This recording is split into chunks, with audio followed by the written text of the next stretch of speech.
This one is for Lee Harris. David writes in, he's selling his home and he's accepting an as-is offer. It's as-is condition.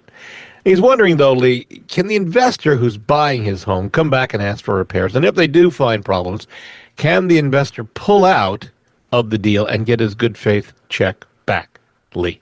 Great question, David. So if you have done a disclosure, which undoubtedly you have in order to sell your house, and you've listed all the defects that you know of or the repairs that you've done, and then you enter into a contract which is as is, that means that the person says, this is what I'm getting. I saw the disclosure. I saw the house.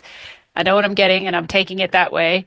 They really are not contractually allowed to ask for any repairs under that type of contract. They may, in fact, find something and shoot it back to you and say, hey, I'd like you to fix this, but you're certainly under no obligation to do so. If they then walk from an as-is contract because you won't do a repair, that would be considered a breach of the contract, and you would be entitled to ask for the earnest money as your damages.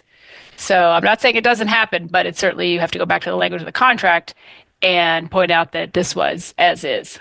So let me ask you something on David's behalf, Lee. There in the contract, there's two different ways of doing inspections. There's number 2, which allows you to do inspections in a timely manner, whatever is inserted in there. But there's also number 1, which says you're accepting the house in as-is condition.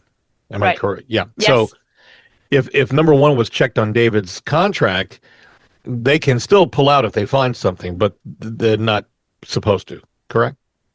It's as is, and there's no inspection. So they're just taking it unless there's some kind of material misrepresentation that they find. They're taking the property under Section 1. Okay. And most investors, David, just so you know, they're not going to probably nitpick the house because a lot of them, of course, are going to flip it and do their own work and all that. So an investor is a good type of buyer who probably isn't going to really ask for a lot of repairs. We actually have a flipping question coming up. That's interesting cool. that you mentioned that. Yeah.